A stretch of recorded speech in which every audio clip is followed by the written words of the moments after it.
okay with everyone. Okay, so my name is Katerina Singalakis. I'm the Pacific Regional Director for the Global Green Growth Institute based in Suva, Fiji.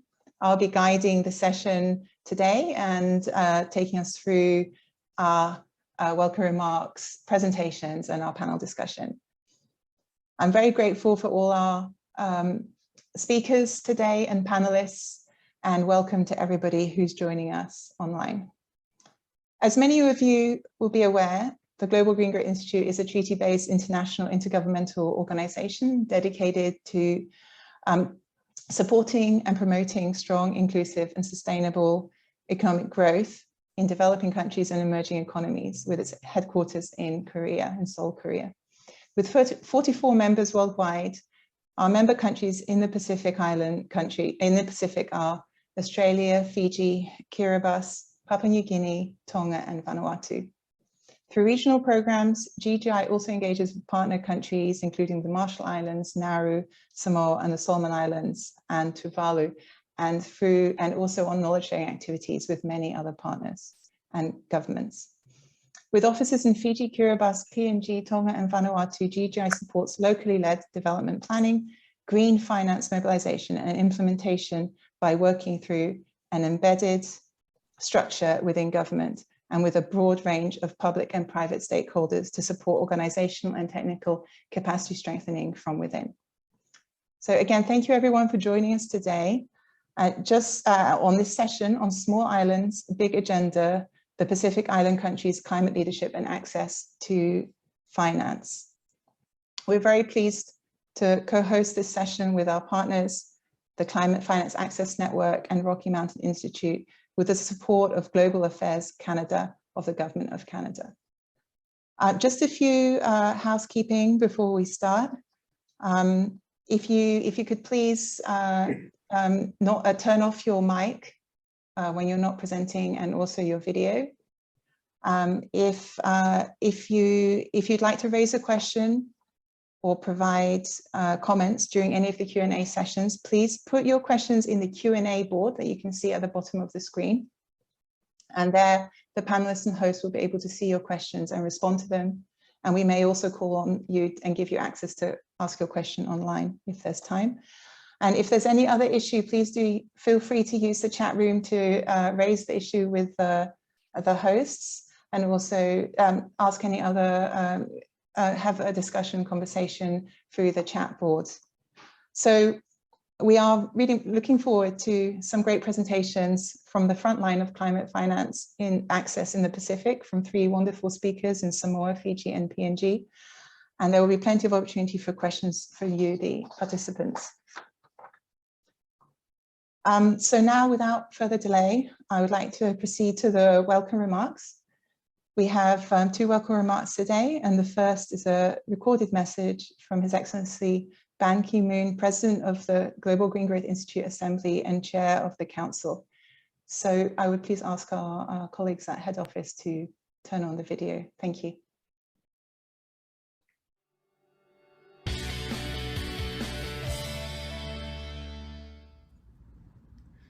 Excellencies, distinguished participants and guests, ladies and gentlemen, I'd like to welcome all of you to this year's Global Green Growth Week, organized by the Global Green Growth Institute. Your participation is evidence that we, the global community, demand climate action, and I want to thank you for doing your part to drive and empower green growth. The climate crisis is perhaps the defining crisis of our times. Every year, we can read and hear more and more about the devastating impacts of extreme weather systems, and this year is proving to be one of the worst years yet, with the record floods, the droughts, and the heat waves, all of which lead to displacements from homes, food crises, and wildfires that disrupt and destroy the lives of millions. We are destroying our hope for a better future, and we need to work together to save our planet. I'm pleased to know that so many of you are coming together to exchange ideas, solutions, and best practices on how to advance the implementation of the Paris Climate Change Agreement, the framework which I helped establish during my time as the Secretary General of the United Nations. I'm especially pleased to know that many of you are joining from all corners of the world, including Africa, Asia, Latin America, the Middle East, and the Pacific. And many of the solutions to be discussed are coming from women and indigenous communities who are most affected by climate change. I encourage you to take full advantage of Global Green Growth Week and engage with one another as green growth champions and practitioners. The climate crisis will require collaboration and collective action from each and every one of us, because climate change knows no borders, and climate change does not discriminate based on race or social class. We can transform our economies and societies and leave a better future, a sustainable and inclusive future, only if we work together.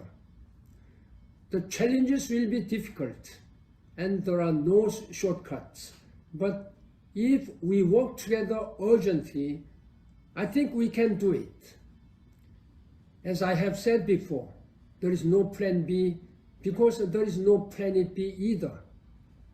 I hope you will join me to make the world a better place for future generations. I wish you very fruitful and successful events during Global Green Growth Week. Thank you.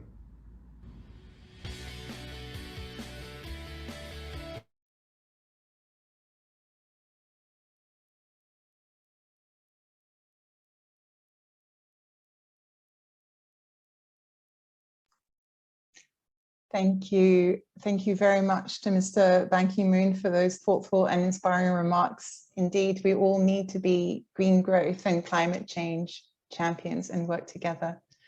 And so I would like to hand over now to Mr. Chris Evans, who's the Director of Energy Transition, Director for Climate Finance and Partnerships at Environment and Climate Change Global Affairs, Canada.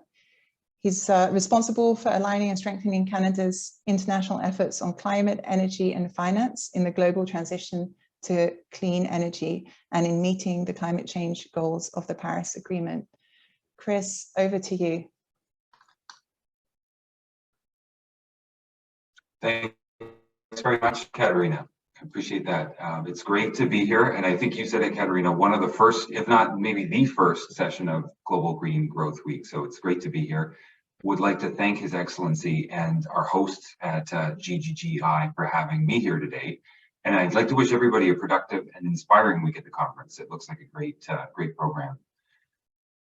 So I am Chris. Thanks very much for the introduction, Katerina.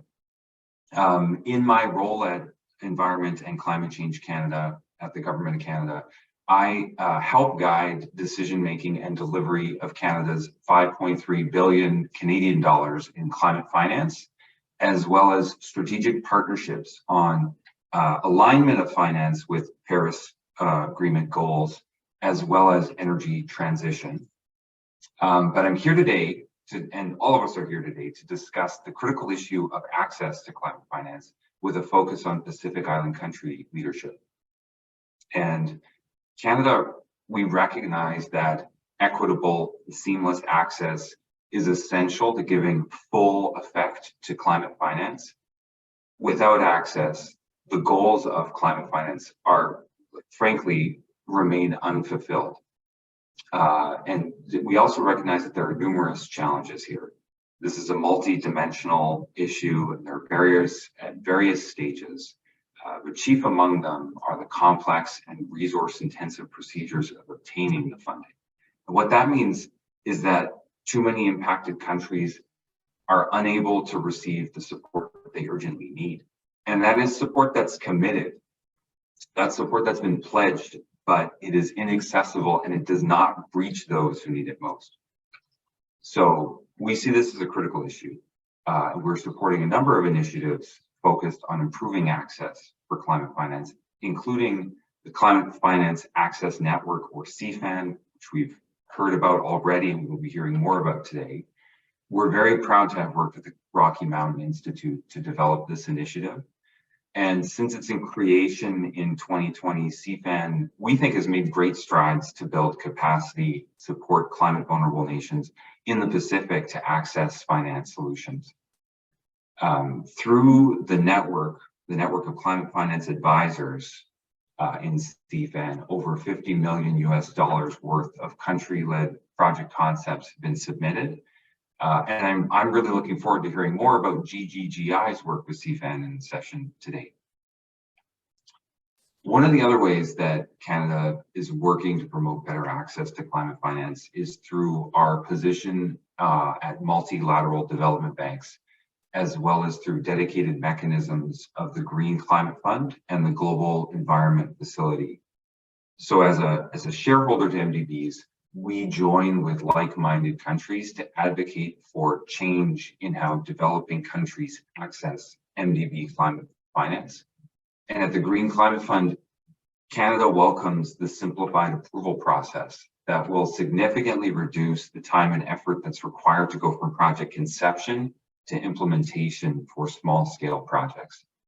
So those are just a few examples that demonstrate progress, but there is much work that needs to be done. And we are looking for opportunities to highlight the need for continued leadership and new approaches in this area. One of the ways we are doing that is through our work with Germany to finalize a progress report on the climate finance delivery plan towards the $100 billion goal. And that progress report will be publicly released in the coming days ahead of COP27. The report is going to focus on and really aims to provide accountability and transparency, not only on the progress that developed countries are making towards the 100 billion goal, but also a very honest account of the gaps and the additional efforts that are needed.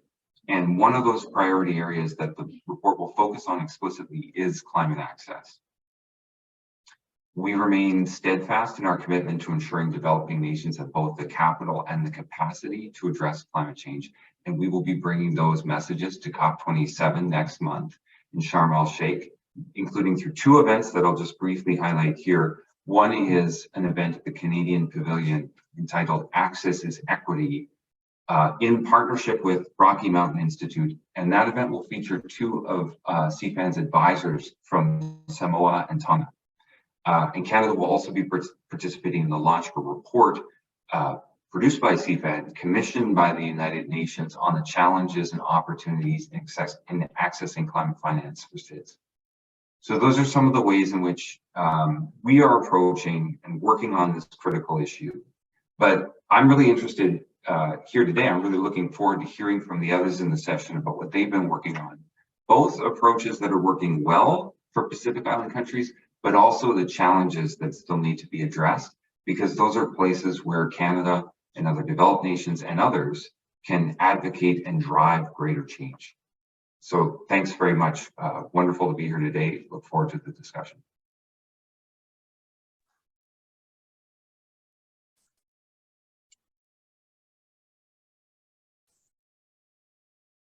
Thank you. Thank you very much, Chris, for those remarks. The support of the Government of Canada for the Climate Finance Access Network and multilateral funds like GCF is very much appreciated.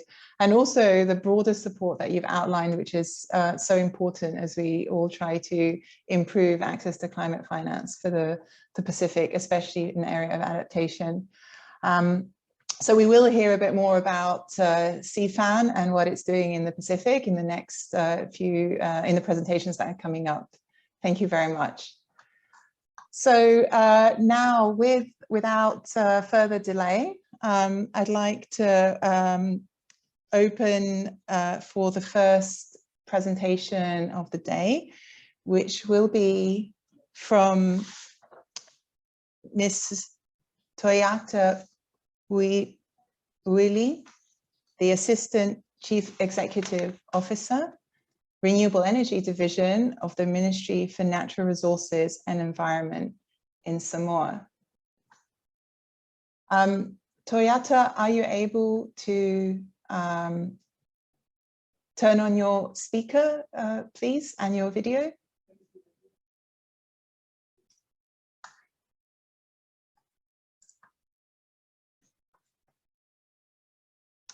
Great.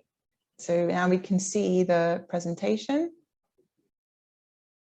And if everybody could just, if you could kindly just bear with us, we're just sorting out a small technical issue, and Toyota will be with us very soon. Okay, can you hear me? Yes, we can. Welcome again. And please, I will hand over to you, Toyota, to take us through your presentation.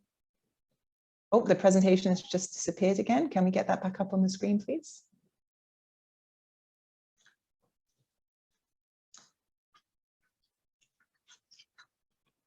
So as we wait for the presentation to come back on the screen,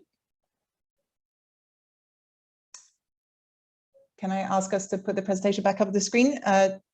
Ms. Toyota will be presenting us today, presenting on increasing access to climate finance in the Pacific, challenges in Samoa and other small island developing states.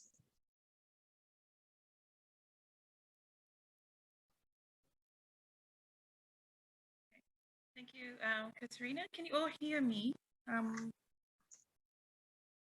Yes, we can hear you clearly. I can hear you. Can everybody in the chat please confirm? And thank you, Charlotte. We can see the presentation now.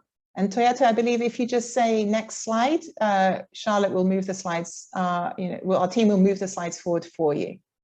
Please go ahead. Thank you. Okay, thank you so much, Katrina. I think I must apologize for not able to have the Global Green Growth Week background for Zoom. I think my skills of getting this Zoom application is quite low in terms of maybe level 0, so I need to upgrade that.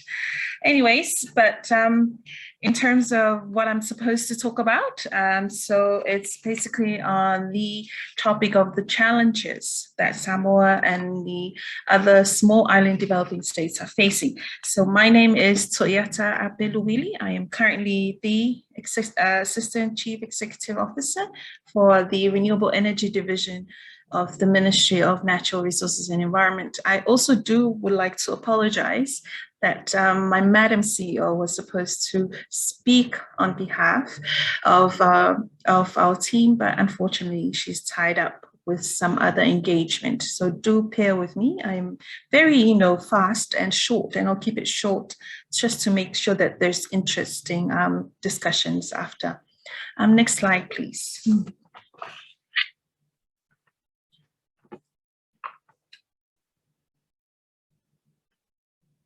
Okay.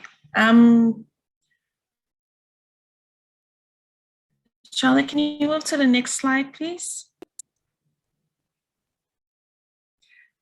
Just a brief background in the next slide, in which I hope will come up soon. It's just a brief background of where Samoa is, as some of us may have never been in Samoa, but if you've been around in the Pacific Islands, the Samoa is quite small. It consists of 10 islands. 2 are the main ones of Upolu and Savai, and 8 other smaller ones. The capital is Apia, and it's located in the island of Upolu. So that is just a brief background of Samoa, and the total population is about 202 and 500 people. In terms of Samoa's, next slide, please. In terms of Samoa's, current status of its environmental climate change impacts, in Samoa, everything is increasing in terms of the sea level rise, and also the cyclones, the number of cyclones, they become less frequent but more intense is what I meant, and also in terms of ocean acidification. So those are some of the things that's been happening in Samoa, and I'm sure it's similar to some of our island nations or our island neighbors as well. In the past, or in the last 50 years, Samoa has experienced a sea level rise by 2 to 3 millimeter per year.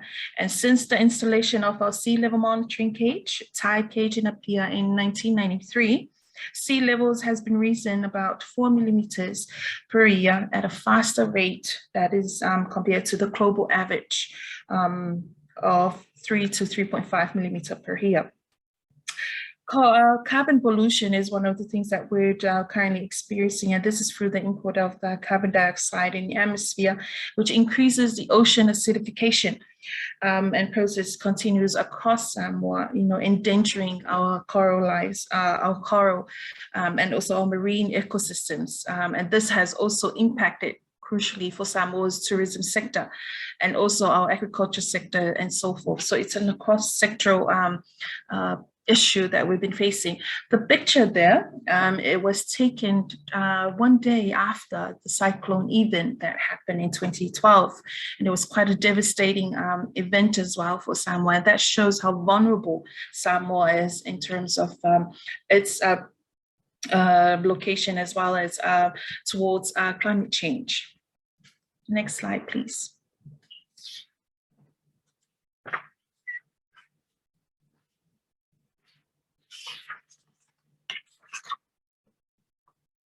Next slide.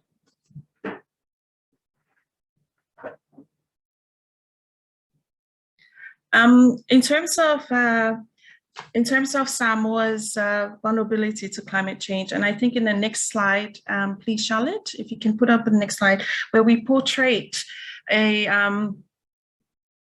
vulnerability of Samoa and also a portrait of the cartoon where it shows. Meanwhile, at the low-lying South Pacific Island, there's a discussion of the two lovely couple on a Samoan fale, which is now undersea.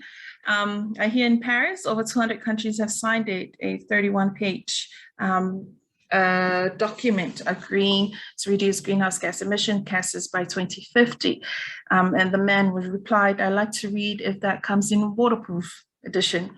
But the image there is just to portray that even though we are drowning, I think we're still fighting climate change, and we would like to see, that we still promote and our voices are heard as small island nations. Next slide, please. So as part of ensuring that our voices are heard in this Paris Agreement, Samoa submitted its second NDC, and we would like to acknowledge the help from from GGGI and also our other partners in ensuring that Samoa do develop and has completed its nationally determined contribution, the second contribution. So we've submitted our nationally determined contribution in 2021. And in 2021, we submitted this in July 2021, and we've highlighted some of our mitigation and our adaptation targets. So in mitigation, we've sort of pledged or aimed to reduce overall 26% by 2030 our greenhouse gas emissions. And we also have sector-specific targets where we have energy, waste, and also AFOLU. So those are some of the sector-specific targets as highlighted there.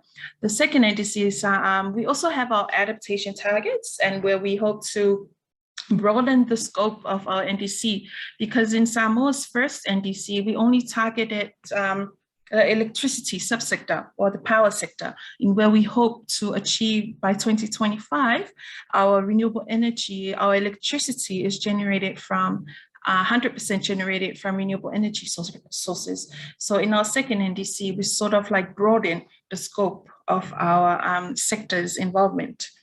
And as an island, although we're very small, but we have big agendas as highlighted in our nationally determined contribution targets.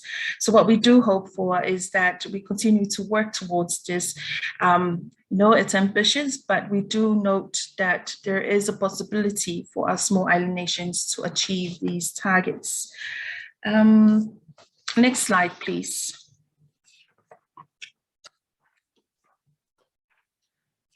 In our next slide, where we highlighted some of the challenges, and I know this may be similar in some of the other islands or small island nations conditions. So in this slide, where we talk about, next slide, where we talk about the challenges of accessing climate finance, and these challenges is on the institutional capacity, the sector and development partner coordination.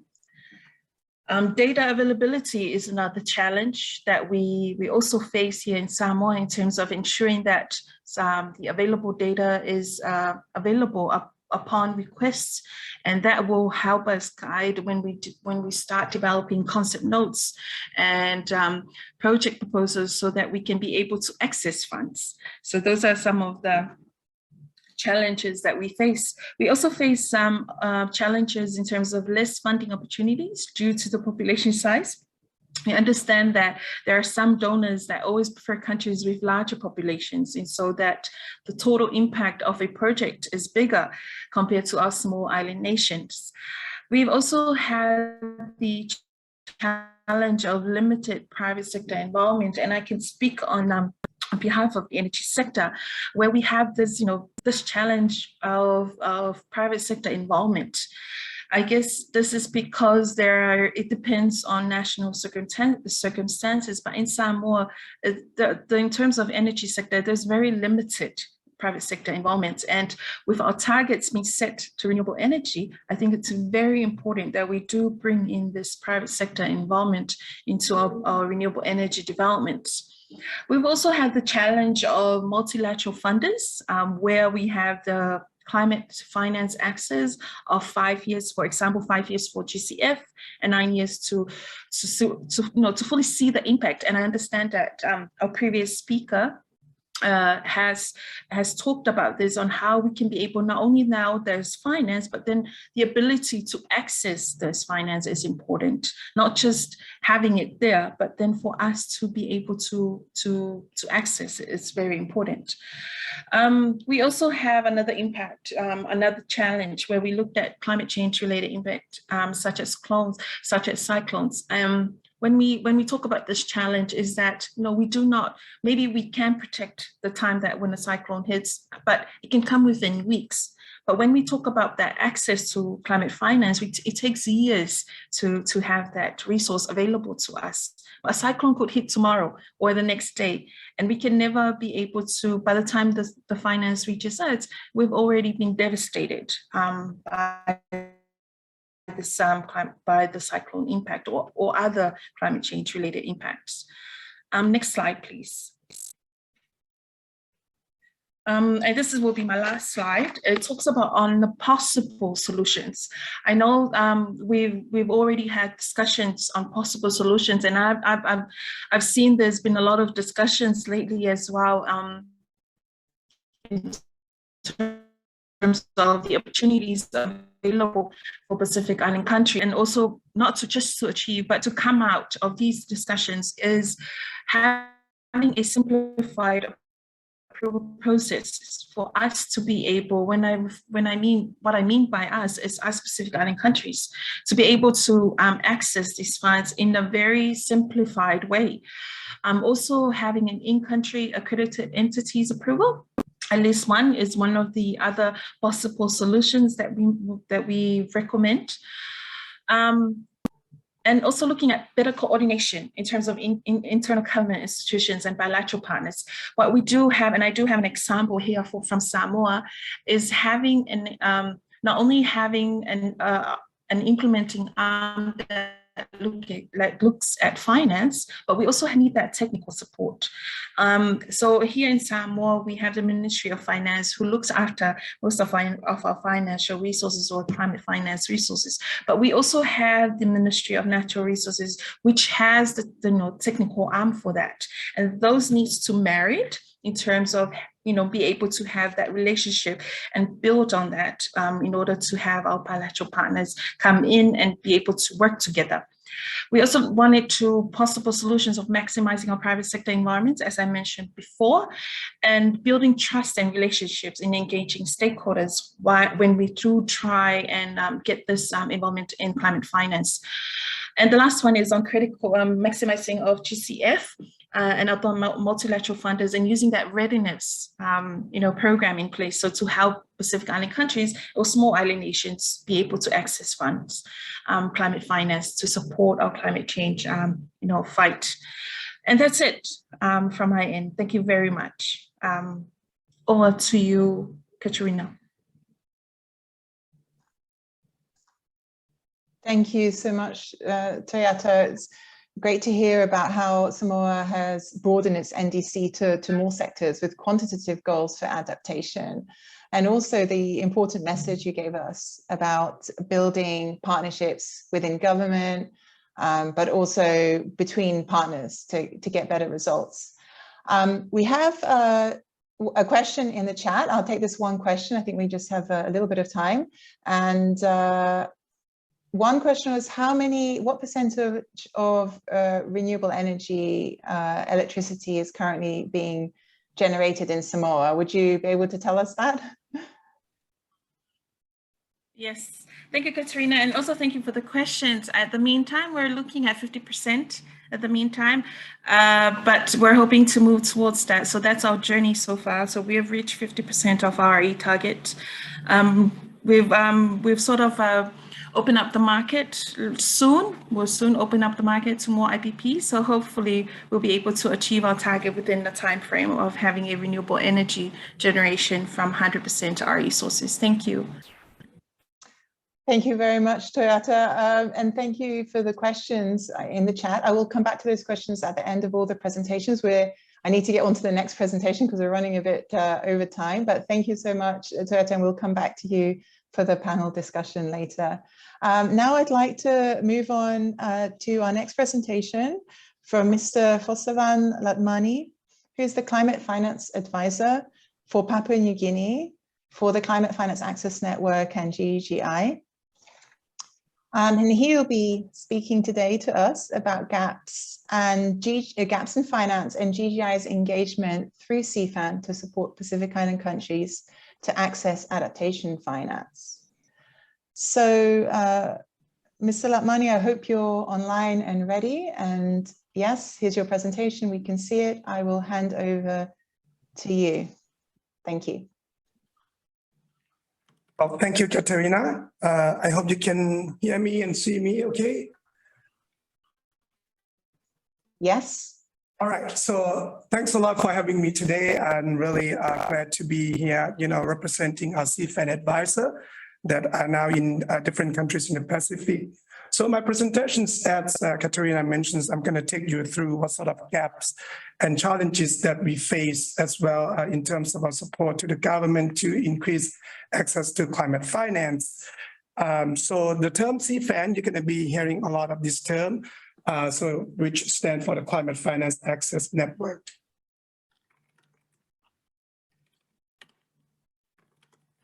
Okay. All right, but before I go into what we actually CFAN Advisor are doing, I'd like to give you some overview of the circumstances of the Pacific region. So we all know this is, a large ocean states. I guess the narrative shifted from, small island countries to really large and big ocean states. But it's also a region of diversity. Sorry, can everyone please switch off their mic, please? Please. No, I'm muted. Don't worry. Yeah, stop. All right, I guess I can continue. So it's a region of diversity, in terms of size. You look at PNG, which is quite big in the landmass, but also some other countries like Kiribati, Tonga that are quite small. It's also, that's the diversity in terms of the populations and cultures as well. I think Roberta mentions about, stretch capacity and, capacity constraint and the government level, both at the national and also subnational level. Looking at the region in general, overall, it contributes a very tiny amount of greenhouse gas emissions at a global level, but it's highly vulnerable to the impacts of climate change. And I think these special needs and circumstances are well recognized in the Paris Agreement as well. Like many other regions, climate change is underway as evidenced in, increase in temperature, sea level rise, and also ocean acidifications, more extreme, intense cyclones and storms. And the climate projections also represent similar trends into the future, into the mid-century, for instance, more extreme hot days, extreme rainfall events, sea level rise will continue to rise. And then even though there will be fewer cyclones, but they will be more intense. And impacts on different sectors are quite immense, like on fresh water, on infrastructures, human health. And if overall, the Pacific region is highly vulnerable to climate change impacts. And some of the countries, especially you see Vanuatu, Solomon Islands, Tonga, and even PNG were ranked in the top 10 most countries at risk of climate change, according to the World Risk Index last year. So that's really, highlights the need for increased investment in climate adaptations in the region.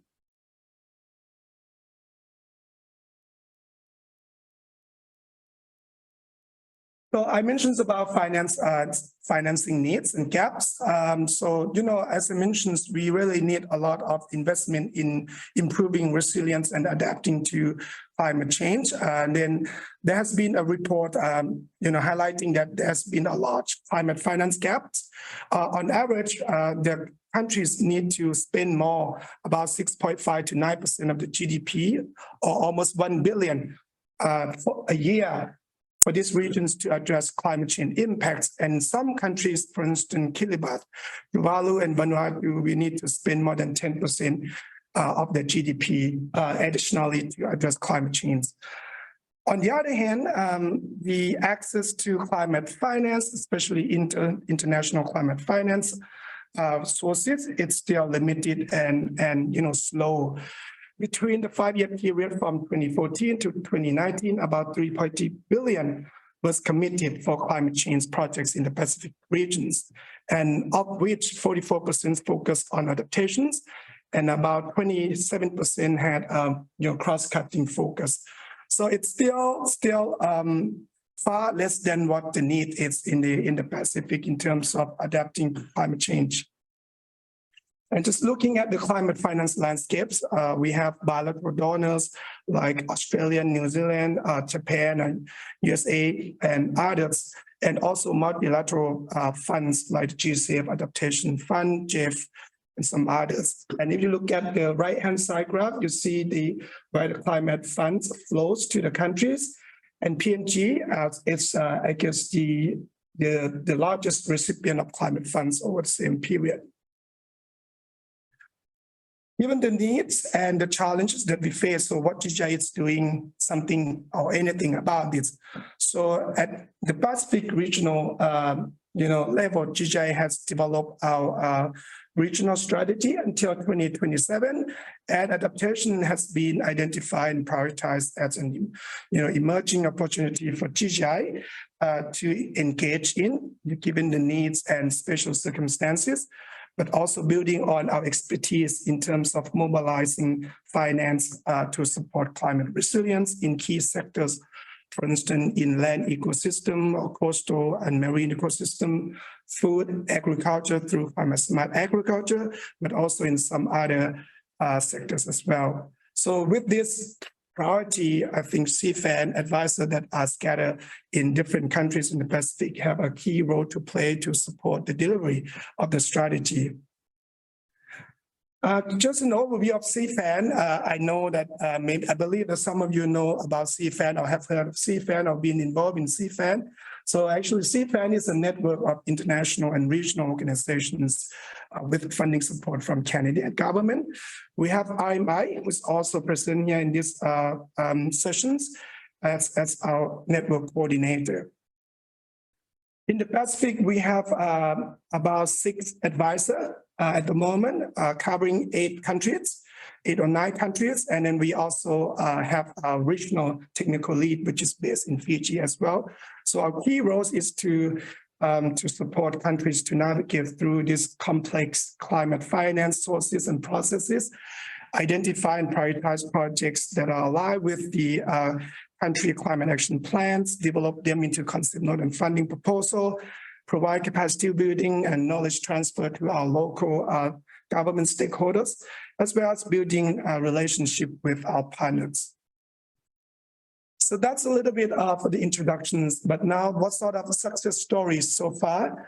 I think we have been operational for 10 months now. And within these 10 months, I can share with you some of the success stories, examples that CFAN advisors have supported our countries to access to climate finance for adaptations. The first example is actually coming from PNG. This is my first, assignment as well when I came on board early this year. So the concept note was about 70% complete. It was it would be submitted to the adaptation fund. So my role at the time was to look at the concept note that was already developed to a certain extent, restructure the whole, activities and also streamline the activities to make sure that we have simplified monitoring and evaluation system as well, and also strengthen the climate rationales of all the narratives. So then the concept note was submitted to the adaptation fund and it was endorsed in April. So for a budget of about $10 million. Now we are preparing the full funding proposal and expecting to submit by early January this year for the fund adaptation fund board meeting for considerations. Second project that I'd like to highlight here is from Fiji, where our CFAN advisors came in and supported to strengthen the concept note that was submitted to the GCF for about $10 million. So I think the roles of the CFAN advisor at the time was to perform this financial modeling for different products that will be offered under the credit schemes. For instance, solar pumps or including these drip irrigations and home biogas system as well. So with the financial modelings, we can confidently say that the products will be, or the project will be commercially viable. Then also to strengthen the narratives of the concept notes as well. So the concept note was submitted to the GCF and it was, we received some comments and addressed some comments and then resubmitted the concept notes to the GCF just early this month. So those are just the 2 examples that CFAN advisors have been supporting and, successfully submitted the concept note and even some of the concept notes was endorsed. We also have a solid pipeline of adaptation projects throughout the Pacific. For instance, I'm currently working on 2 concept notes, one of which is a focus on resilient infrastructures. The other one is focused on coastal resilience. We also have in some concept notes that are being developed in Samoa, Solomon Island, and Fiji, and in Vanuatu, ranging from resilient infrastructure to ecosystems, services, and also early warning system. So the pipeline, the current pipeline that we have at the moment, that we are certain that concept note will be submitted, has a total budget of about $174 million. So what makes CFAN advisor unique? Because some other organizations also have their own advisors. I think what we need to recognize here that when the CFAN advisor came on board, we all went through this intensive climate finance trainings for about 5 months. At the same time, we also were working on our project and building relationship with our partners. So the CFAN climate finance training really gave us, some perspectives and also tools and methodologies, equip us to do our work. I think the embedding model actually works to our advantage. We are embedded in the government office, which enable us to formally and informally engage with our stakeholders.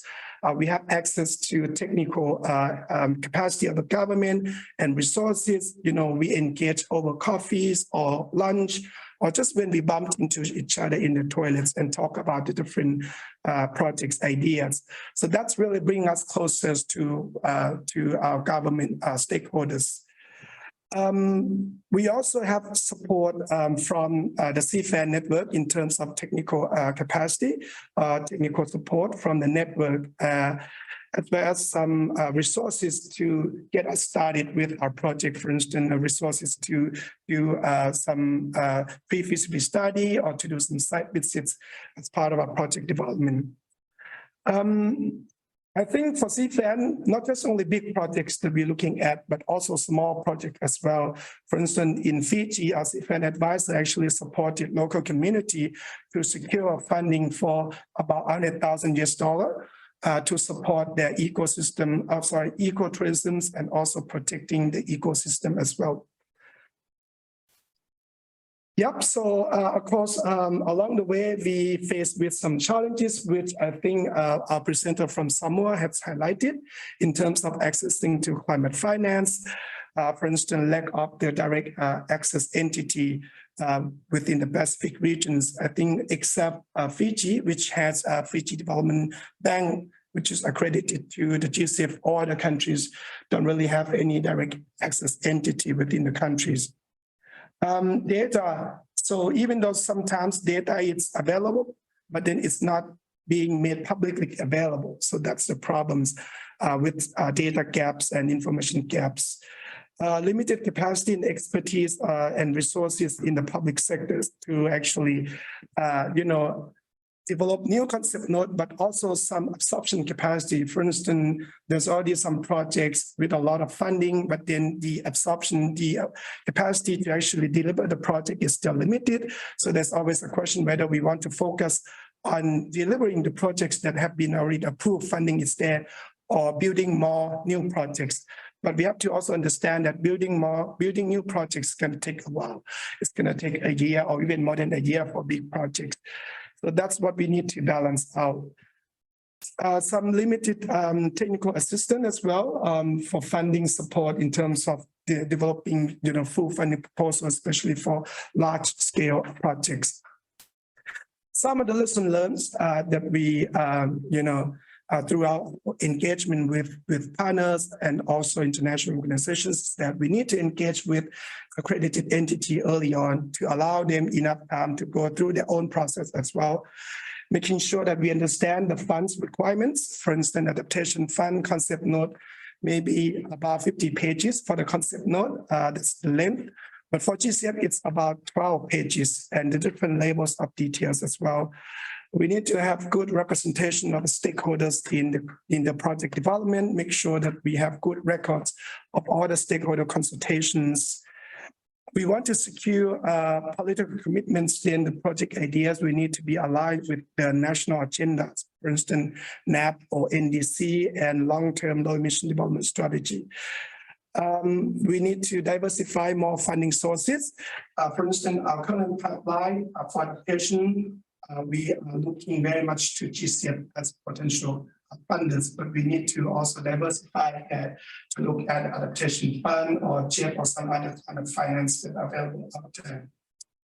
And small project, but can deliver big impacts. I just highlighted the example that I mentioned in Fiji. So that's my presentations. I'm just going to stop here and thank you very much for your attention.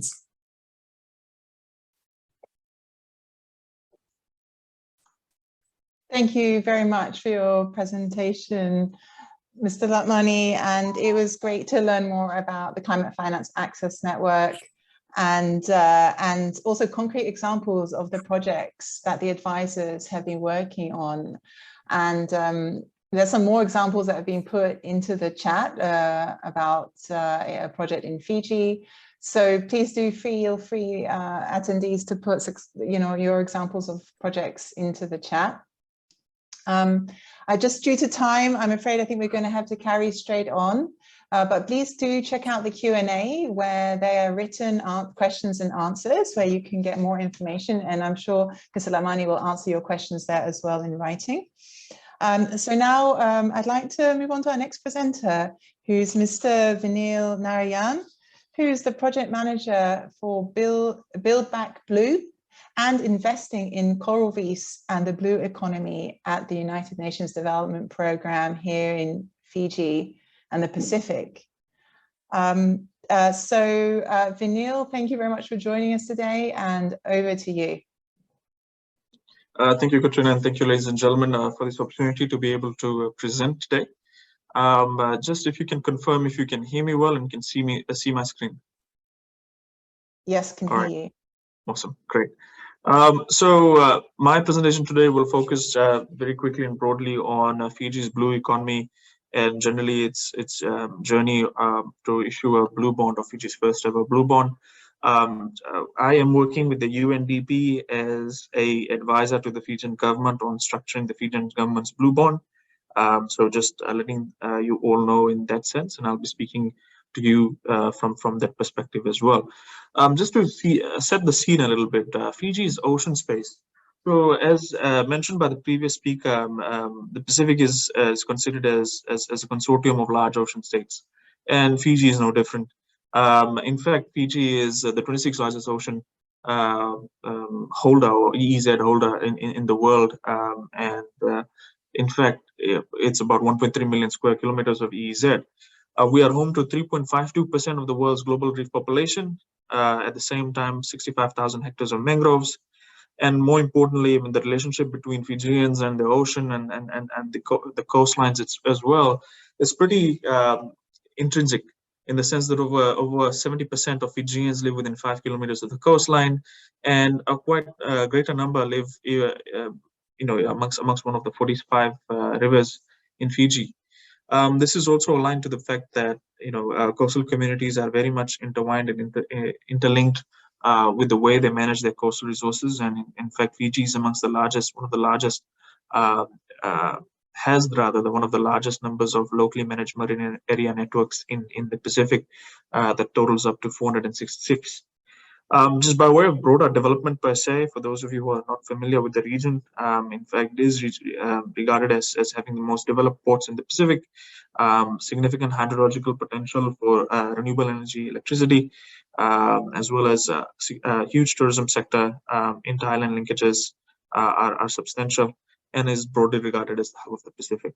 So with that purview and that overview, just wanted to give you a context of what we mean by saying blue economy, Fiji's blue economy journey, because there's various interpretations, and given the whole blue economy space being generic and large in nature, what we or UNDP sought out to do first and foremost with the Fijian government was to define the parameters and the sectors particularly in which we would be amplifying Fiji's blue bond ambitions. And we came up with 6 areas. Of course, these are not limited and not bound, but immediate priorities per se. First and foremost is sustainable fisheries, aquaculture, mariculture. Second is marine conservation and protection. Third is blue shipping and e-mobility. Next is ocean-based renewable energy, followed by sustainable waste management and sustainable ecotourism.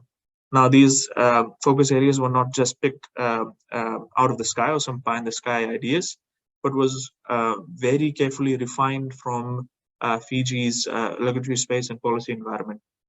In particular, we used the Republic of Fiji's, or rather Fiji's National Ocean Policy, which sets out basically a holistic plan for Fiji to move towards a more ocean-conscious development. In particular, with broad commitments to have 30% of its EEZ allocated as marine protected areas by 2030, which is, of course, the underlying target for the national ocean policy. So again, these sectors were pretty much guided by the policy documents that Fiji already has, and pretty much the legislations that inform this policy document. So on the left of the screen, you've got various legislation over 48 national regulations and legislations that inform the national ocean policy, which was then used to come up with the priority areas and the focus areas. So first and foremost, that is what we did. Secondly, we recognize the fact that there were various learnings that Fiji can bank on, particularly from its learnings in 2017, when the Fijian government had issued its first ever sovereign green bond. There were various aspects and various things that we were able to understand, in particular in terms of pre-identifying projects, undertaking feasibility studies before we float capital market instruments and domestic bonds. At the same time, being able to understand what would be the interest rates and competitive interest rates that we would be getting from the market. In 2017, when we did issue the green bonds, or when Fiji did issue the green bonds, it was issued at a slightly higher rate than a normal vanilla bond issuance. And so while the optics were great, the interest rates were not. And so the idea around this time around is that even though that was a constraint, it should not be a limitation to look at capital markets for new innovative sources of finance, and particularly to be able to look at capital markets to support Fiji's blue economy ambitions. And so that was the decision that was the ambit of the decision being made by the Fijian government to pursue a Fijian blue bond.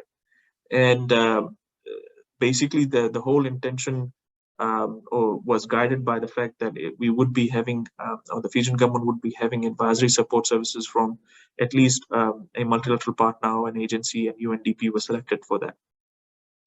And with that shape of mind, or frame of mind, there was this very ambitious plan put out that the Fijian government would issue 2 tranches of blue bonds. The first is worth around US 10 million in 2023, and then the second tranche will be of US 35 million in 2024, all denominated in Fijian dollar bonds, or Fijian dollars rather, to be able to capitalize on the post high impact or high liquidity in the Fijian market post COVID-19. So how did we go about doing that? How did UNDP, in collaboration with the Fijian government, coordinate this space? So in general, we broke all the steps down into 5 spaces of 5 pieces of work. First was to develop a sustainable bond framework, which you see on the right of the screen, which is expected to be also launched at COP27 in one and a half to 2 weeks time. So basically, the whole idea was to develop a sustainable bond framework. Whenever a country issues a sovereign bond, there is a need to be able to develop a framework that sets the parameters for such an issuance. And instead of just developing a green bond like we did in 2017, and then developing another blue bond, and then also developing, instead of developing frameworks for all of these and developing additional frameworks in the future, we decided to develop a sustainable bond framework that takes care of thematic issuances across all of the SDGs and all of the development priorities that Fiji has.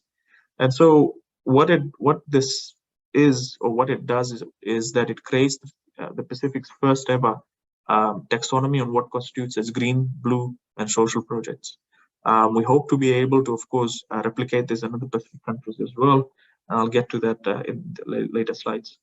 The next thing we did was, as I mentioned earlier, was to conduct feasibility studies. So projects were pre-identified through the national policy documents, strategies, the national development plans, etc., sectorial guidelines and policies as well.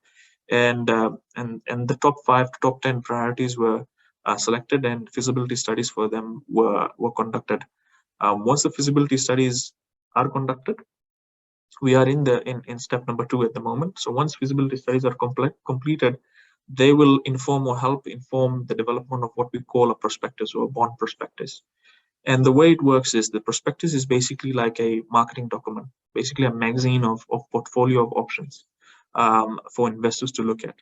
And the key projects for which feasibility studies are done will be showcased, and the feasibilities themselves will be annexed. So whenever an investor picks up one of this prospectus, they are able to understand where their money will be invested, what will it do, what will be the sustainable components, what will be the returns, so on and so forth. So at the moment, we have just been able to complete the feasibility studies in the process of developing the prospectus for the first tranche. Remember, there are 2 tranche issuances. And following that, we will do steps 4 and 5, which is working with the Reserve Bank of Fiji and the UK government and other partners to be able to successfully issue the bonds and successfully market this with potential investors, both domestic and foreign. We are also in the process of developing a very robust financial monitoring and reporting and impact reporting framework. We will be hiring a firm to be able to do this, and we will also be embedding a dedicated HR resources with the Fijian government to be able to constantly and competitively monitor all of these projects. I'll be quick now from here and just articulate what these projects are. So for tranche 1, the project focus areas are 4. The first of which are coastal protection, looking at using nature-based seawalls to be able to protect up to 15 communities. The second is looking at sustainable aquaculture, mariculture, and supporting small-scale fishes to be able to not only scale across to other parts of Fiji, but also to scale up and access export markets. The next is looking at maritime safety and security by introducing GPS maritime tracking systems in small-scale maritime vessels, so that we are able to prevent marine poaching and at the same time be able to use this for maritime safety. And then the fourth is looking at sustainable waste management by supporting enhancements of Fiji's waste treatment facilities, particularly managed by the Water Authority of Fiji. The next tranche, which is expected to be issued in near 2024, is looking at additional 4 priority areas, and this is actually the most ambitious of the 2 tranches. Here we are looking at introducing what we call hybrid electric vessels, and at the same time working with the Asian Development Bank to be able to conduct feasibility studies for this. Feasibility studies are currently underway and should be wrapping up by early January. The next is looking at sustainable fisheries, and by setting up a state-of-the-art hatcheries facility here in Fiji, and also having a hub and spoke approach in terms of doing public-private partnerships for aquaculture, mariculture in Fiji, and feasibility study for that is being undertaken in collaboration with the World Bank. The next is looking at setting up a dedicated lending facility with banks in Fiji specifically for blue projects.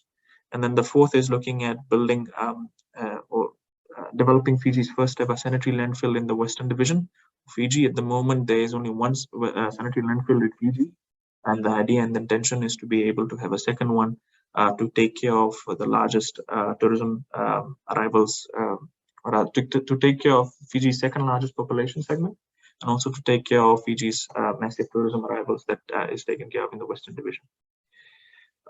In terms of how we identify projects apart from those that are on the screen, apart from those big projects that I have just mentioned, there are other emerging projects and initiatives that we want to be able to bring out as well, particularly to support our SME space.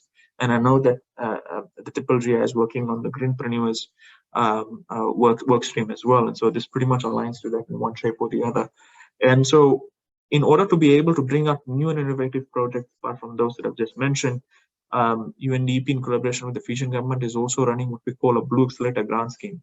And through this grant scheme, what we have done is we call for projects, project ready or financing ready projects that are ready to be implemented. So there should not be concept notes, there should not be idea notes, there should be full-grown financial proposals for projects that are ready to hit the ground running. Once we do select these projects, we take them through a robust bootcamp process. So it's called, we give them tailored technical assistance through UNDP partners, and to get them aligned to a point where they're able to take on grant-based impact financing from us to the tune of up to $150,000. They are in our incubation process for up to 8 to 18 months. And after the end of that 8 to 18 months, we are able to partner with delivery partners here in our banking fraternity to get these projects to take on debt financing or grant financing at concessional rates. And so what you saw on the previous slide was the creation of a blue investment fund. And the idea or the intention is to be able to have these projects eventually feed into the blue investment fund to access concessional lending from the banking fraternity here in Fiji. And we have got our partners working with UNCDF to be able to provide de-risking financing as well, to be able to reduce the risk for each of these projects. In terms of success, we have received 29 project applications valuing up to $8.2 million US. We shortlisted 10 projects, 4 are in the reserve list. The 10 projects selected was worth $4.6 million. In terms of leveraging, there are 4 broad sectors, and in each of those broad sectors, we were able to achieve a leveraging ratio of up to 1:2.2. And so significant financing has been raised in that space as well. So a very successful approach. I'll be ending my presentation here by just articulating the key challenges that we have faced. So first and foremost is the need to be able to create a strong business case for bond issuances, thematic bond issuances in particular. Why should you go green? Why should you go blue when you are able to use your vanilla bond issuances or normal market issuances to raise money? And the idea and the intention is that we want to be able to create a cost-effective solution when we are able to go to market for blue bonds, green bonds, or any thematic bond issuances. So de-risking, credit guarantee support, other aspects to be able to lower the interest rate is critical. In terms of reducing the cost of accessing finance, again, bond issuances or thematic bond issuances is still a debt instrument, and PSIDs, as we all know, coming out of COVID-19, has been burdened with their debt portfolio, and the idea is to take on sustainable debt at concessional rates, as I mentioned earlier, and to be able to do that for projects that actually generate extensive externalities and positive externalities and returns for the Fijian government to be able to use the proceeds and revenue from those investments to pay back the bonds in a sustainable manner. Also, the need to overcome market unfamiliarity. The Pacific and particularly Fiji's financial market is still new and still rather developing, and the idea is to be able to take a very gentle and patient approach with the market here in terms of building familiarity of what bond issuances can do, and why is it important? Why is it an important investment vehicle for private sector investors to be able to invest in government-led initiatives and public-private partnerships, and at the same time establishing robust M&E capacity and capability, because there is a significant need to be able to monitor the impact that these initiatives take, so that it can inform future work in this space, and at the same time be able to market this amongst respective investors as well for future issuances and co-investment opportunities. And in terms of future opportunities, the Fijian government, as well as UNDP, in collaboration with other partners of ours, we want to be able to work on looking at renewable energy bonds, gender bonds, catastrophe bonds, and even sustainability-linked bonds in the future. And the very fact that you have a sustainable bond framework that is already in place to guide all of these issuances makes it a whole lot easy. We want to be able to look at private sector bond issuances as well, looking at things like state-owned electricity providers issuing bonds to be able to help boost up their renewable energy portfolio as a potential as well. So UNDP is working with governments in the Pacific. So we're hoping to work with governments of Vanuatu and Palau to be able to do some of these things as well. But at the moment, our success factor lies with Fiji, and we were using Fiji as an example of what can be done. Concluding points, just we need sufficient investment grade or green, blue, and social projects to be developed. A pipeline of projects is very important to have. We need to have willing issuers. So not only governments, but we want to look at private sector operators as well, large-scale private sector operators who want to venture into the capital market space for bond issuances. And at the same time, looking at having or building a large pool of investors. We need to be looking at creating market familiarity, as I mentioned, amongst banks, insurance companies, institutional investors, pension funds, etc. At the same time, awareness of the benefits and applicable guidelines that need to be sort of developed to be able to issue such thematic bond issuances. We do not mince our words when we say that it's not easy to be able to issue a green bond or a blue bond, but there's various sort of preparatory works that are needed, be it for not only green, blue, but any thematic bond issuances in the capital market. But if you partner with the right people, if you partner with the right agencies, you are able to achieve that. You're able to do that. At the same time, we want to be able to work with experienced pool of verifiers or assurance providers who are able to validate the projects, the priorities, the policies, the guidelines that we develop to be able to issue a successful bond. So I hope that that takes care of some of the things that we wanted to touch upon in this session. I'm happy to take on questions. Thanks. Over to you, Katrina. Thanks very much, Vanil. It was really a great presentation, and thank you for telling us about the Sustainable Bond Framework, which is a very foundational piece for current and future bond issuance for Fiji, as well as describing some of the amazing new blue economy projects and partnerships that you've been developing. I'm afraid we're a bit short on time, but there are a couple of questions in the chat. Vanil, maybe you could take a look and answer via text in the chat and in the Q&A. That would be fantastic. I'd really like us to move on to the panel discussion, where our three presenters are joined also by Ms. Charlotte Turk, who's our Green Investment Services Regional Technical Lead for GGI and for CFAN in the Pacific. So I'm just going to ask a couple of questions to our panelists, and then there'll also be an opportunity to go through some of the questions in the chat. If all the panelists could turn on their video, please.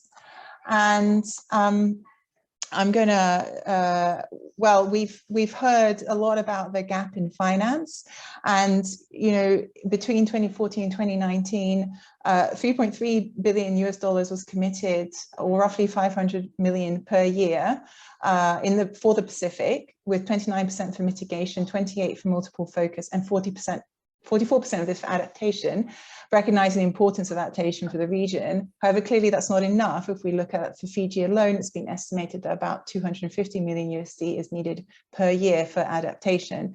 So that's not going to be enough. So how are we going to mobilize more climate finance adaptation? So if I could jump straight to our panelists, I hope Toyota can also join us. And ask, and Toyota, if it's okay, I'd like to ask you the first question.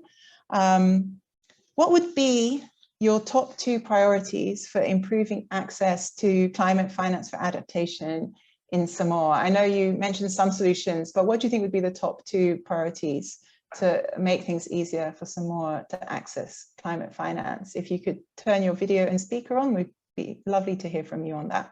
Thank you.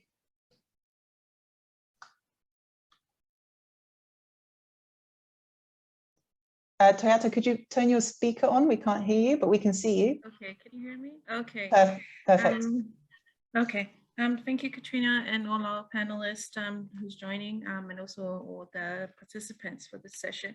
I think for the first question, when you ask what are the 2 priorities, based on all the challenges that we're facing in our experience, I think for Samoa itself, we need to make sure that a plan to access these climate finance resources are based on national strategies or are based on non-national priorities, because these national priorities were developed cross-sectoral, and it was an approach that's been done, and most of this plans are being done in a national approach, and ideally in those national strategies where we've highlighted our key priorities. So definitely we need to be, to include in improving our access to climate finance, we need to place these on our national strategies. Secondly, as part of that plan, it needs to be the coordination between our stakeholders and engagement needs to be strengthened. In order for us to have that strong and unity collaboration amongst our stakeholders and engagement amongst our stakeholders in order for Samoa to access, or maybe for all Pacific Island countries as well, to access climate finance, that will allow a strong institutional facility within our country to be able to oversee the deployment of resources or finance resources that will be able to come into Samoa and help with the implementation of all the prioritized projects that needs finance. So that's just my sharing on the question 1. Thank you, Katrina. Thank you very much, Shweta. Very interesting. And I'd like to ask the same question to Charlotte. What would, from the Climate Finance Access Network perspective, after working with the countries for the last, I think it's been almost a year now, in your experience, what would you say are top two priorities for improving access to finance for adaptation? Over to you, Charlotte. Thank you for that question. I hope you can hear me clearly. So I think one of the main priority, I would say, is to develop the national adaptation plans. In the Pacific, when we write concept notes, we need to have certain studies that we need to look back into and build our cases. And especially with regards to adaptation, there's a strong connection or similarity to the development financing, which makes it harder to write concept notes because and the national adaptation plans actually support on building those cases. So in the Pacific, in CFAN, we manage around 8 countries, and out of those 8 countries, only 3 has national adaptation plans, and some of them are old, around 2018. And in adaptation, we know that it's changing, over time.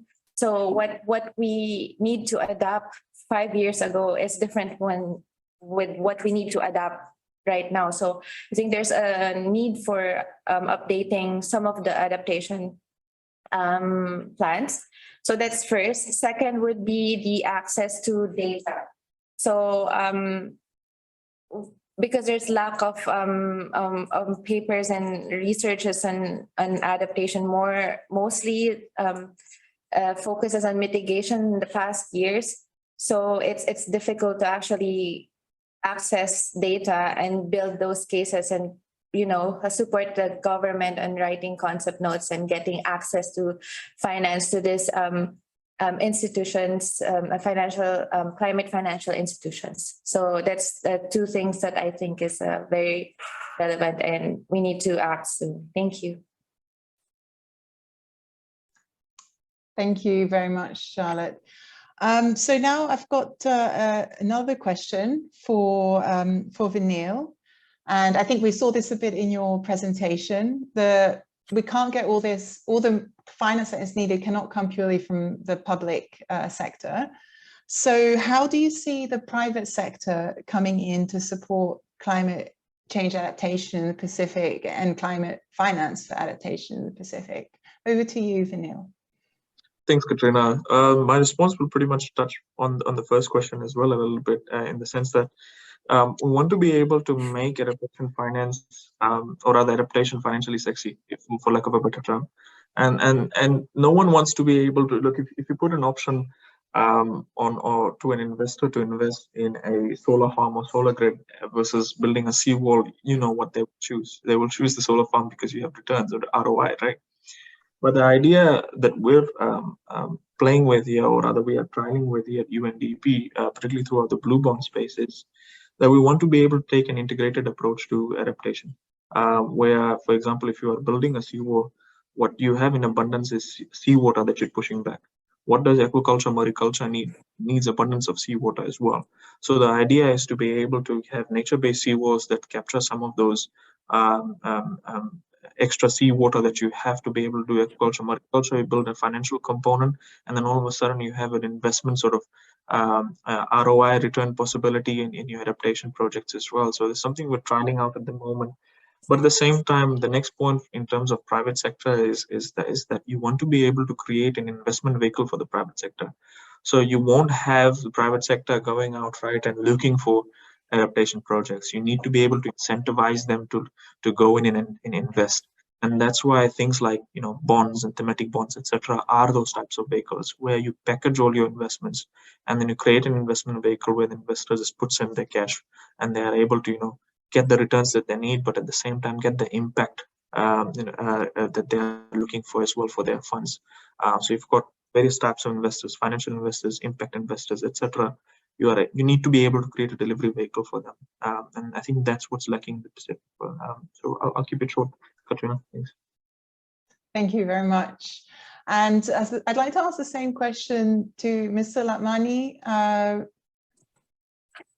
Can you tell us a bit about how you see private sector coming in to support climate adaptation, perhaps in PNG where you're working, or more broadly in the Pacific? Over to you, Mr. Latmani. Thank you, Katerina. Well, I think, you know, our sector certainly has a role to play here to, you know, support climate action agendas in the country. And I think one of the examples that I just given during my presentations from Fiji is actually private sector driven as well, you know, in terms of providing credits to smallholder farmers to improve their farming productivity and, you know, farming systems. So I think what is lacking here also in relation to what Werner just mentioned is to make sure the private sector understand how important it is to, you know, to build climate resilience also in any infrastructures that they might be involved as a contractors, as a builders, you know, or even investor, that it has to be built climate proven so that it has to be built according to resilient codes and standards. For instance, so that the infrastructure lasts or can withstand any impacts from climate change. I think one more thing that we can do is to also tap into the sort of existing program of some of the private sectors. For instance, they might have already some social corporate responsibility program when they provide some, you know, support to local communities, for instance, building households, building schools, or building health facilities. So how can we integrate that climate change elements into those facilities that will be built under the private sector scheme? So this is also one thing that we can look into. Thank you very much. And Toyota, I'd actually like to ask you the same question as well. We talked a bit about, we've heard about Fiji, we've heard a bit about PNG, but Samoa is a different situation. Thank you, Katrina. I'll just, yes.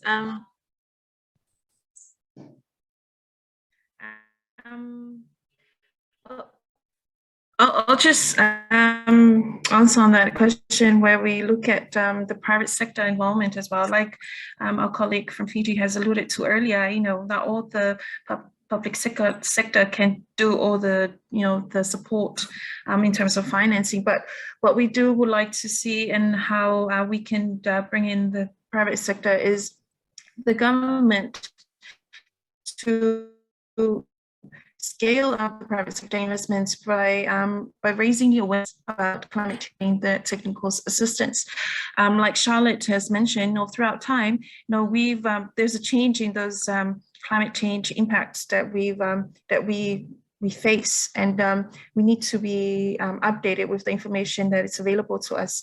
Other options that might help us in terms of government involvement, bringing in the private sector in this investments, is having those matching funding and having options such as grants or subsidies.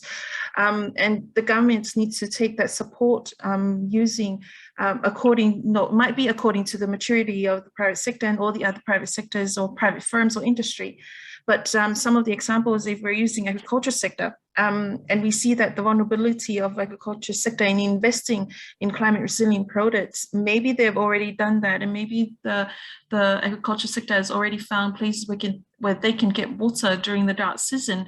And for the government to provide support in terms of facilitating subsidies and providing farmers, small farmers with small purchase of solar farms can help increase or enhance their ability to adapt towards the impacts of climate change affecting their businesses or their agriculture sector, and their ability to be able to promote that climate smart agricultural practice as well, and adapting to this, to the impacts of climate change at the same time. That is just my 2 cents on that question. Thank you, Katrina.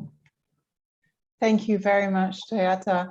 And I'd like to offer the opportunity also to Charlotte, if she has anything to add on this topic of private sector engagement in the adaptation space. We don't have a lot of time, but briefly, Charlotte, if there's anything you'd like to add. Yeah, thank you for that. So for sure, I think they already covered much of it, but I just wanted to emphasize that in adaptation, there's also some upside opportunities that we can take advantage of. So in this upside adaptation opportunities, we can support them by providing equity financing to them.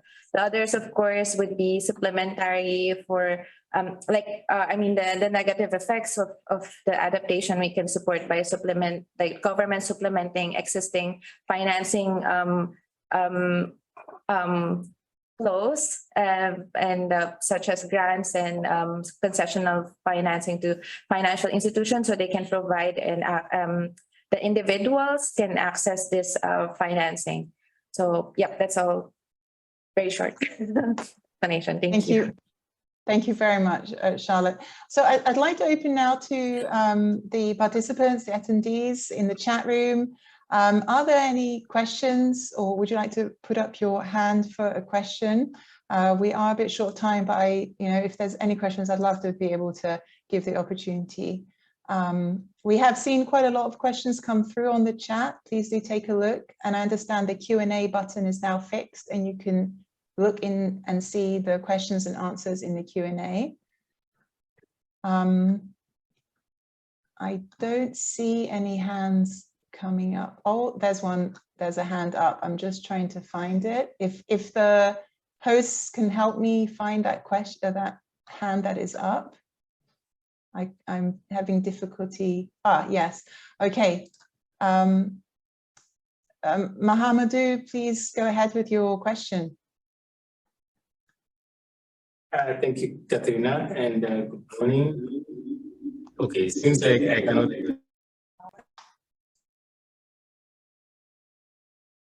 And welcome to Charlotte and Fonisavan. Camilo also in the room. Let's see Francis, some of our colleagues. Very good session, and it's quite impressive to see the examples and the projects also from our partners who came to present their views and ideas. I just want to first to really, am I doing something wrong? Let's start the video, all right. Yeah, so it says continue next, right? Hi, Mahamadou, we can hear you. Could you please ask your question? The audio is okay. I just want to say, Katrina, that one of the concerns raised by Toyota was around the access to climate finance, particularly on the increasing climate finance. So I was two things. One is to say that sometimes the size of the investment project is small and not attractive enough to investors. So it would be useful to think about aggregating some of these projects and make them sizable, that may be attractive enough to donors. And then the question to Toyota that I put in the chat room was if there were one or two examples or solutions that were successful enough to take them to scale, what would that be? Okay, so I think Toyota, this is a question for you. If there's any successful examples that you know of that you think should be taken to scale, if you could give us as an example. Sorry to put you on the spot, but of course you can also answer in the text or now.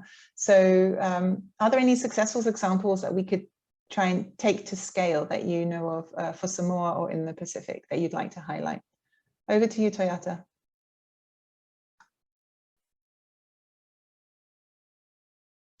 Okay, so Toyota has let us know that she's going to answer that question in the text. And I don't see any other hands up. So in the interest of time, as I would like to give the opportunity for some summary remarks from Letitia, I'd like to thank all the speakers and panelists. Thank you very much for your presentations and for your answers today to all the questions.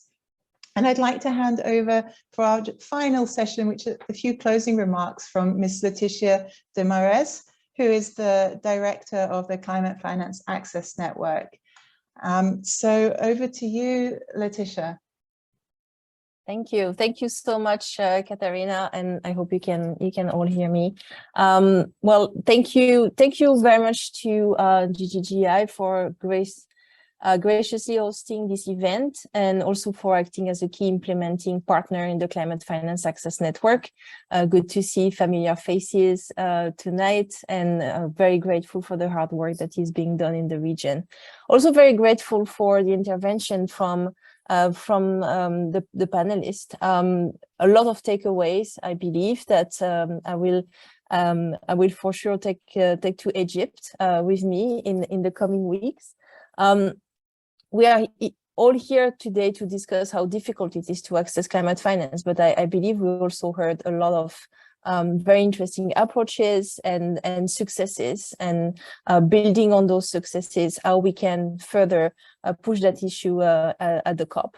And as many of the our panelists said today, really the access issue must be at the center of the negotiation process. There needs to be a renewed focus on increasing modalities for access, supporting mechanisms that support access specifically for capacity constrained countries such as PSIDs. And I think Toyota especially emphasized that the Pacific is determined to lead by example with ambitious targets and clear national priorities, but the Pacific also has its unique needs and constraints, geographical size of projects, technical constraints, sometimes access to data. All of these have been mentioned, and these all combined make it difficult sometimes to comply with standards and requirements that the funds apply still too often on a one-size-fits-all basis. I think also it's very clear from the interventions this morning that adaptation remains a critical and underserved priority for Pacific states and for states in general, I believe. And our host for the next COP has made adaptation a top priority on the agenda. So there is an opportunity in Egypt to push for the delivery on the commitments that were made in Glasgow last year, doubling adaptation finance by 2025, and ensure that those countries that are the most vulnerable get effective priorities in the process. So it is clearly critical to unlock funding for adaptation and resilience, and too often seeds, due to their capacity constraint, find themselves at disadvantage in those processes, and also find themselves almost in a competition in this complex infrastructure. But again, there's a lot of also great approaches and new ideas that have been shared today. Viniel, for example, pointed out how to respond to the multiple challenges. Climate resilience needs to be understood as a multidimensional issue, including economic resilience, and that seeds like Fiji, for example, are also leading by exploring new and innovative approaches and instruments.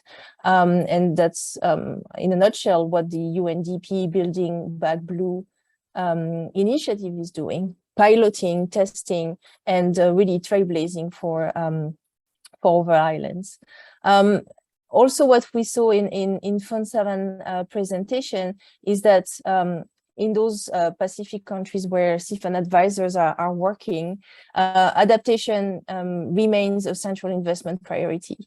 And working in partnership with the governments, working in partnership with global and regional partners such as GGGI, we have seen in this 10 years of the advisors, really a huge improvement in prioritizing the pipeline, developing, completing those concept notes, developing those concept notes. And I've been very impressed by the work that has been delivered by those advisors. And the pipeline really demonstrates how building resilience and building resilience not only to the impact of climate change, but also to all external shock is critical for SIDS. I think also it is important to notice that I think all going into COP27 with a sense of urgency and pushing for this renewed commitment to adaptation finance, but also as Chris was warning us, also ensuring that clear access-oriented solutions are also discussed. Otherwise, those promises will remain unfulfilled. So I just wanted again to thank GGGI for hosting this event. And also for such a fruitful partnership, and we can see today the result of the hard work of the team. Thank you to the panelists and the moderator for bringing your insights and expertise to bear. And I wish you a very productive week, and hope to see you, some of you, at COP. And as Chris was mentioning, 2 events will be organized on the issue of access, and one in particular will feature two of the CFAN advisors from Tonga and Fiji. And for those of you that will be present at COP, I wish you safe travel and hope to see you there. Thank you so much. Back to you, Katrina. Thank you so much, Letitia. And I don't think there's been much left to be said. Maybe one thing I can add is that I'm so happy to be able to let everybody know that mobilizing increasing climate finance for adaptation is one of the cornerstones of the new GGI Pacific Regional Strategy, which will be released soon towards the end of this year. And we really look forward to supporting everyone, our partners, our stakeholders, to mobilize more climate finance for adaptation. So I think all that remains for me to say is that we want to say a big thank you to our speakers, the panelists, the Climate Finance Access Network, the Rocky Mountain Institute, the Government of Canada, and of course to all the attendees and participants today. Thank you so much for your engagement, your questions and your comments. And see you all very soon, I hope, at the next Global Green Growth Week session, all the sessions throughout the week, and then at COP as well, I hope. Thank you very much, everyone, and have a great rest of the day, or a good rest if you're going to bed now. Bye-bye. Thank you.